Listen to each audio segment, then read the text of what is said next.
Tucked away on a quiet street in a small American town stood Henry's Diner.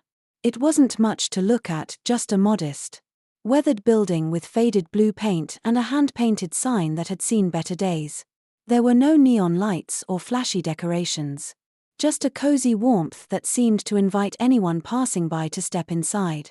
Mr. Henry, the owner, was a man in his late 50s with silver-streaked hair and kind, tired eyes. He wore the same checkered apron every day, tied snugly around his waist, and his hands were calloused from years of chopping vegetables and scrubbing countertops. He wasn't wealthy, and his diner barely made enough to cover expenses. But to Mr. Henry, the diner was much more than a business, it was his life's purpose. The regulars at Henry's Diner didn't just come for the food, they came for the feeling. A bowl of his hearty chicken soup seemed to chase away the chill of the harshest winters. And the warmth in Mr. Henry's smile did the rest. He had a reputation around town for being too generous for his own good. If a tired construction worker came in looking worn and hungry, Mr. Henry would quietly serve an extra-large portion, pretending it was on special. If a young child selling newspapers peered longingly through the window, he'd invite them in with a cheerful, "Come on now. How about a warm meal before you head back out?" And if someone couldn't pay, he'd wave them off with a reassuring "Just pay it forward when you can." But Mr. Henry never kept track of what was owed. His payment was seeing people leave a little better than they came, warmer, fuller, and perhaps a bit more hopeful. He believed the world needed more kindness. And if his little diner could offer that, then every struggle was worth it. Still, running a diner like that wasn't easy. Every month was a balancing act between paying bills, restocking supplies, and keeping the lights on. But even when things got tight, Mr. Henry never changed his ways. He lived by a simple belief: if you have enough to help, you should.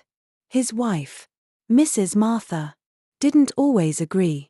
Practical and sharp-witted, she managed the diner's books and knew just how thin the line between survival and bankruptcy was. "Henry," she'd say, shaking her head after seeing another unpaid tab, "we can't keep giving away food like this. Kindness doesn't pay the bills." Mr. Henry would nod quietly, knowing she was right in her own way. But his heart wouldn't let him turn people away. He'd just smile and reply, "The world's hard enough, Martha. If we can make it a bit softer, why shouldn't we?" Despite her frustration, Martha loved her husband deeply. She admired his unwavering compassion. Even if she didn't always understand it, she'd grumble about his generosity. But when no one was looking, she'd slip an extra muffin into a child's paper bag or leave a warm blanket by the door for a homeless man. For all her worries, she never stopped supporting Mr. Henry, even when she feared that one day, their kindness might be their downfall. Little did she know, life was already weaving together a story far greater than she could imagine, one where every act of kindness, no matter how small, would create ripples that would change their lives forever. The relationship between Mr. Henry and Mrs. Martha was one of quiet understanding, tempered by the realities of life. They were partners in every sense of the word, though they often found themselves at odds over the way they ran the diner. Mrs. Martha, a woman of practicality, couldn't help but worry about the future. She saw the world through a lens of hard work and pragmatism, which made her look at their financial situation with constant concern.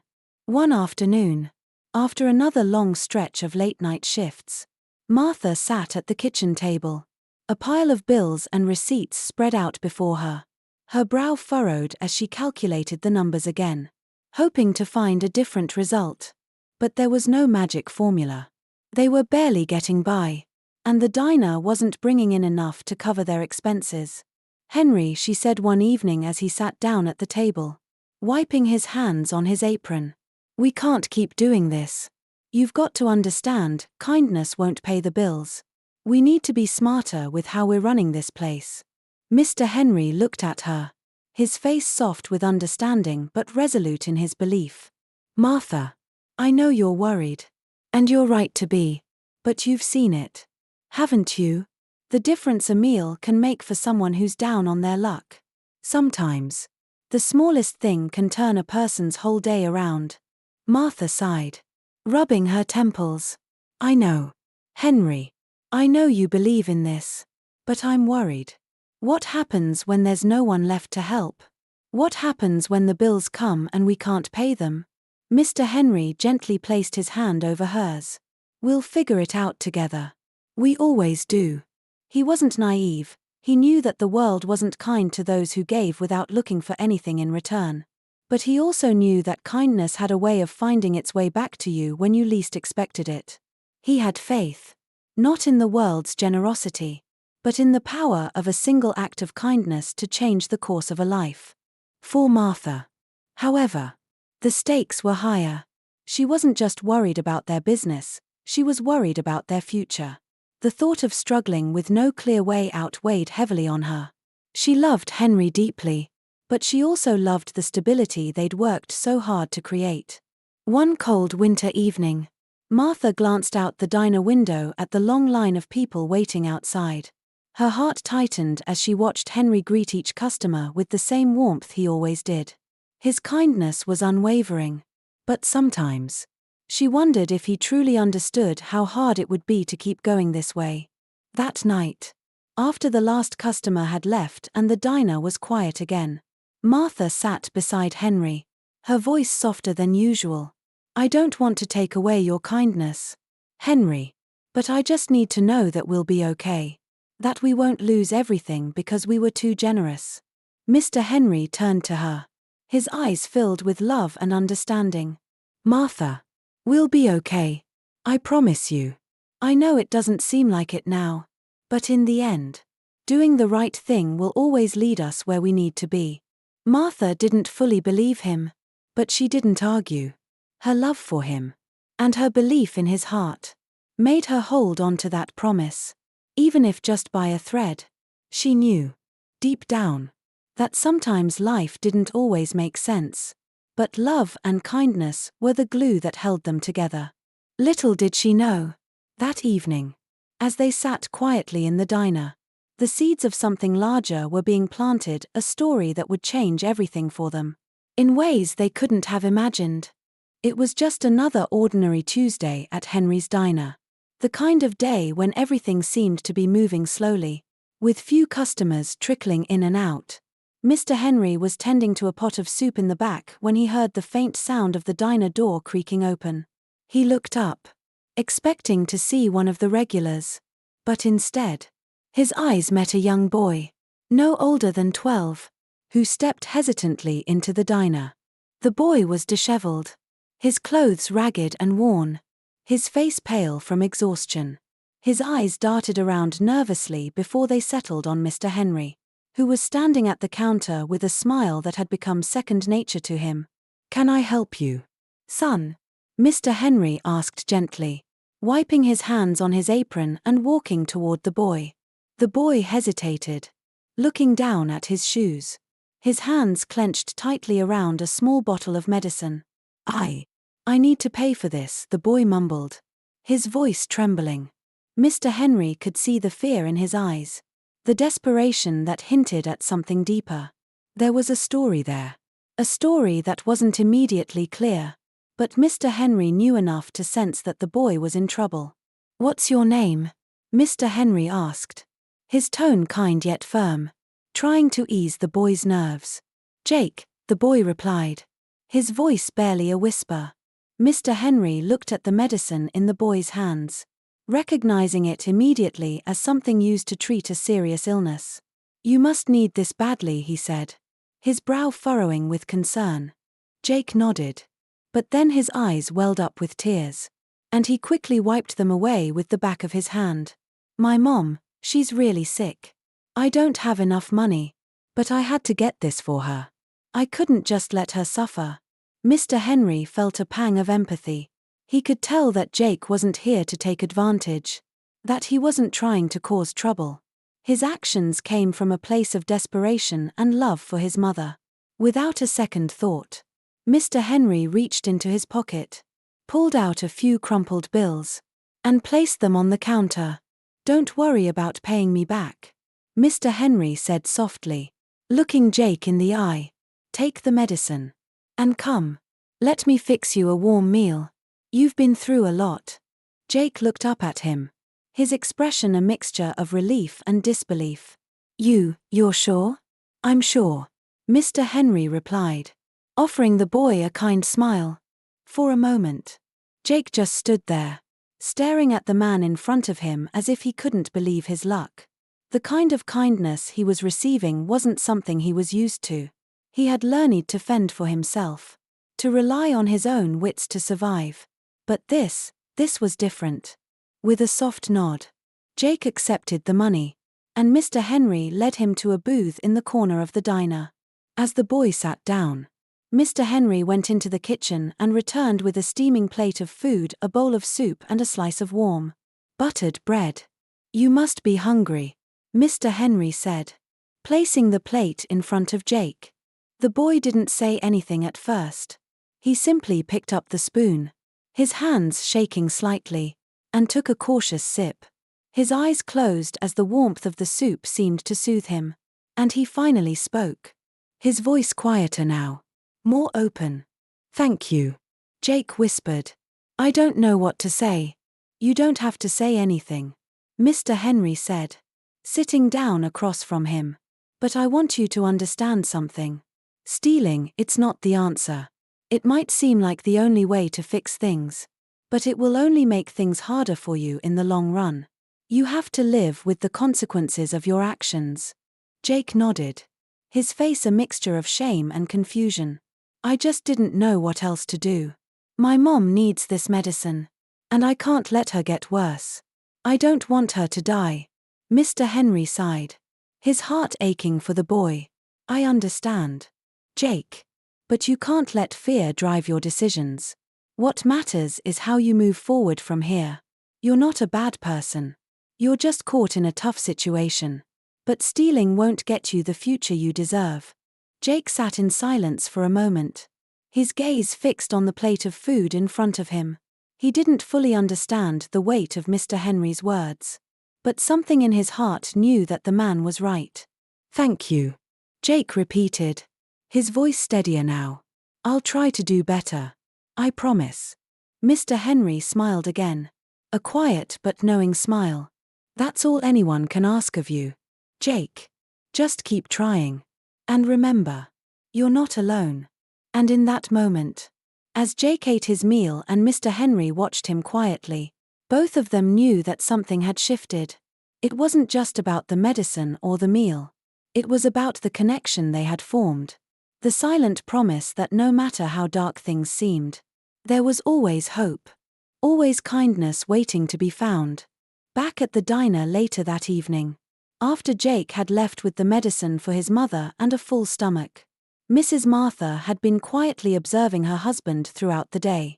She had seen the boy come in and knew immediately there was something off about the situation. But as usual, Henry had extended his generosity without a second thought. Martha didn't question his kindness, she simply couldn't help but feel the weight of their dwindling bank account pressing on her chest like a vice. She had seen it too many times before, another customer who couldn't pay, another person who needed help, and another meal served at their expense. As Henry kept giving without hesitation, Martha's anxiety grew. She knew that eventually, there would be a price to pay for all this selflessness, and it wouldn't just be about money. It would be about their future. That night, after the last dish had been washed and the diner was closed for the day, Martha sat down with Henry at the small kitchen table, the flickering light from the old lamp casting soft shadows across the room. The usual quiet hum of the diner was replaced by a stillness that seemed to echo louder with every passing moment. Henry, she began softly, her voice laced with concern. I'm worried. I see how much you help people, and I admire your heart. But do you see what's happening to us? You can't keep giving everything away. We're barely making ends meet as it is. Henry sighed and put down the cup of coffee he had been holding. He knew the conversation was coming, though he had hoped it wouldn't. He looked at his wife, her face lined with both love and worry. I know, Martha. But I can't help it. When someone's in need and I have the means to help, how can I not? It doesn't feel right to turn them away, especially when I know what a difference it can make. His voice was soft, but there was a certain conviction behind it. Martha shook her head. Her eyes clouded with concern. I understand that, Henry. I do. But we can't survive on kindness alone. What happens when there's no money left for us? You know we've been scraping by for months now. If we're not careful, we could lose everything and then we won't be able to help anyone. Not even ourselves. She was right. Of course. Henry knew that the diner's finances were in bad shape. The cost of running the place, the bills, the ingredients, the upkeep was more than they could afford. And yet, he couldn't bear the thought of turning away someone who needed a hot meal or a little compassion. His whole life had been built on the belief that kindness was the only currency that truly mattered. I don't want us to go hungry, Martha, he said, his voice tinged with a rare hint of uncertainty. But I can't stop doing what I do. I've seen too many people in need. I know how much that kindness can mean to them. Martha's eyes softened as she watched him, her heart torn between her worries for their future and her deep love for the man she had chosen to spend her life with. I know, Henry, she said quietly. I know. But I also know that you've worked hard for everything we've built. And I don't want to lose that, or you. We can't keep walking this tightrope without a safety net. We need to find a balance. Her words hung in the air, heavy with the weight of her love and concern. Henry sat back in his chair, deep in thought. And for the first time in a long while, he didn't have an immediate answer. He loved Martha more than anything. And he knew she was right. Maybe there was a way to be kind without risking everything they had worked for. But at that moment, he just couldn't see how. Maybe you're right, he said finally, his voice quiet, as if admitting the truth was harder than he had thought. Maybe I do need to find a way to balance it all. Martha reached over and took his hand in hers, her touch gentle but firm. We'll figure it out together. We always do. And for the first time in a while, Henry allowed himself to believe that they might be able to. The road ahead was uncertain. But at least they had each other, and perhaps that was all they truly needed to find their way. Weeks passed after the encounter with Jake, and life at Henry's diner slowly returned to its usual rhythm. Despite the financial strain Martha had voiced, Henry continued to extend his kindness to those in need, unable to stop himself from offering a meal or a few dollars to anyone who appeared down on their luck. As much as Martha worried, Henry knew in his heart that he was doing the right thing. Even when the diner seemed to struggle, he believed that kindness would somehow come back to them. But as the weeks went by, things began to take a turn for the worse. Henry fell ill one evening, his body aching with fever and fatigue. At first, he thought it was just a cold that would pass. But it worsened rapidly. Soon, he could barely stand, let alone run the diner. Martha, seeing the extent of his illness, insisted that he go to the doctor. But Henry resisted at first, not wanting to burden her further with medical bills they couldn't afford. However, his condition grew more serious.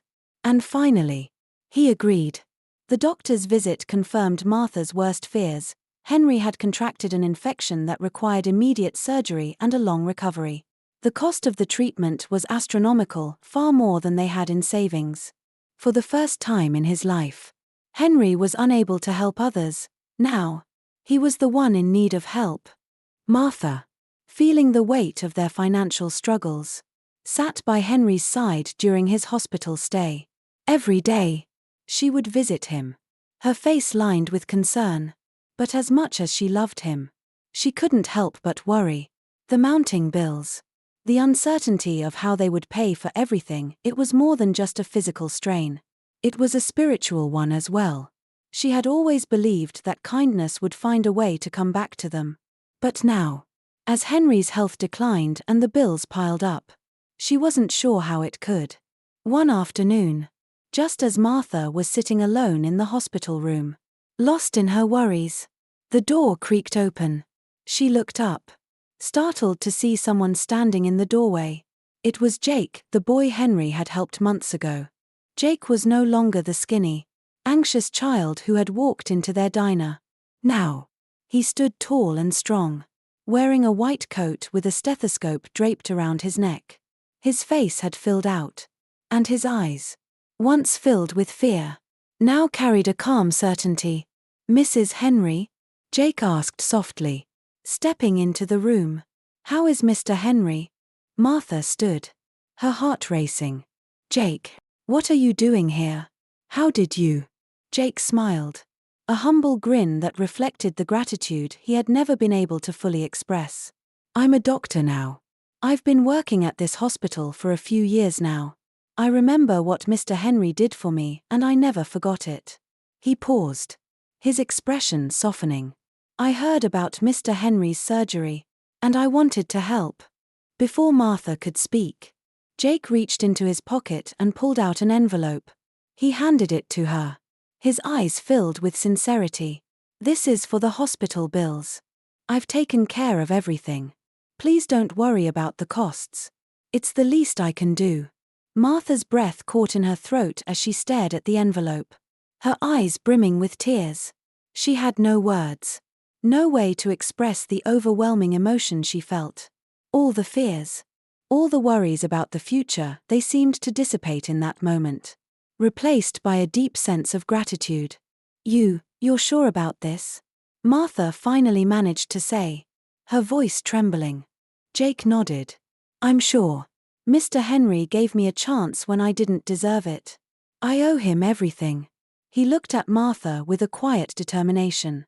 "This is my way of saying thank you." As Martha stood there, holding the envelope, she realized that the kindness Henry had shown Jake had come full circle. It hadn't just changed Jake's life in that moment, it had shaped the man he had become. And now, in return, that same kindness had saved Henry's life. Jake stayed for a while, chatting with Martha about the old days and how things had changed since he had left town. When he left, Martha sat by Henry's bed, the envelope still in her hands. She looked at Henry, who had been resting throughout the visit, his face pale but peaceful. For the first time in a long while, Martha allowed herself to believe in the truth Henry had always carried in his heart, that kindness, no matter how small, would always find its way back to you. The days following Jake's visit were filled with quiet relief. With the bills taken care of, Henry's surgery went smoothly, and his health gradually improved. As he slowly regained strength, Martha found herself reflecting deeply on the events that had unfolded over the past few months. It was as if life had handed them a lesson, a reminder of the truth they had almost forgotten amidst the struggles. But now, with everything settling, each of them, Henry, Martha, and even Jake, had their own understanding to take with them. Henry sat up in his hospital bed one afternoon, looking out the window at the bustle of the world outside. For the first time in what felt like forever, he had time to reflect, really reflect, on everything that had happened. The kindness he had always believed in, the hope he had carried in his heart, had come back to him when he needed it the most. But there was something more, something deeper. As he thought about the boy he had helped months ago, he realized something that had eluded him before. It wasn't enough to simply give and give, to act out of the goodness of his heart without considering the consequences. What mattered was the intention behind it, the understanding that kindness was not just about giving, but about knowing when to seek help too. Henry understood now that no man is an island, even someone as giving as him needed others. His illness had shown him that kindness must also be returned in ways that protect and nurture both those who give and those who receive. It wasn't just about doing good for others, it was about creating a cycle where all could be supported. He smiled to himself, knowing that he had not just helped Jake that day, but had also allowed him to grow into someone who could now offer help in return. Kindness isn't just a gift, Henry thought to himself. It's a responsibility, too. Martha, too, had spent countless hours by Henry's side, her thoughts wandering as she watched him slowly recover. She had always been the practical one, the one who kept things grounded in reality. But her worries about their future had nearly blinded her to the importance of the very thing that had kept their family going: love, compassion, and community. In her quiet moments, Martha realized that her fears had stemmed from a place of control, trying to manage every aspect of their lives, holding on to what she could, trying to avoid the unknown. But she had learned something powerful, that sometimes you have to let go of that control and trust that things will work out. Life, with all its uncertainty, had a way of offering help in the most unexpected of places. Jake's return and his act of kindness had shown her that even in the darkest times, there were people who would step forward, who would remember the kindness you showed them and pay it forward in their own way. Martha smiled to herself. A little wiser now. You can't plan everything. Sometimes, you just have to trust that what's meant to be will find its way. Jake's life had been irrevocably changed by Henry's generosity that day he came into the diner. It had saved him, not just from the immediate consequences of stealing the medicine, but from the path he was heading down: a life of fear, survival, and isolation. The kindness Henry had shown him had been more than a meal and a few dollars. It had been a turning point. It had given him a reason to hope again. Now, standing tall in his white coat as a doctor, Jake had a sense of purpose he hadn't known before. His visit to Henry wasn't just about repaying a debt, it was about fulfilling the responsibility of kindness. When someone had shown you the way, it became your duty to do the same for others, to pay it forward in whatever way you could. Jake had learned that kindness wasn't just a one-time act, it was a lifelong commitment to others, to the world around you. He was determined to continue this cycle of generosity, knowing that the smallest act could change a life forever. I owe them everything, Jake thought, walking away from the hospital room after his visit. And I'll spend my life making sure their kindness never goes forgotten. As Henry and Martha watched Jake leave the hospital that day, their hearts were full. The diner, which had once seemed like a small and insignificant corner of the world, had now become a symbol of the power of kindness. The lessons they had learned of giving, of trusting, of the cyclical nature of compassion were embedded in every brick of the little building. For Henry, it was no longer just a place to serve food. It was a sanctuary for all those who crossed its threshold. A place where kindness could be passed on with every cup of coffee, every plate of food, and every gesture of support. Martha, too, had learned to let go of her fears and to trust that life would find its balance. She now saw the diner not as a financial burden but as a testament to everything they had built together: a home, a family, a community. And as for Jake, he carried with him the knowledge that kindness, whether it's a meal shared or a debt repaid, is never wasted. It ripples through lives, changing them in ways that often go unseen, but always leaving a mark. In the end, the greatest lesson of all was simple: kindness, when given freely, is never lost. It finds its way back, in ways you could never predict, changing the world one act at a time.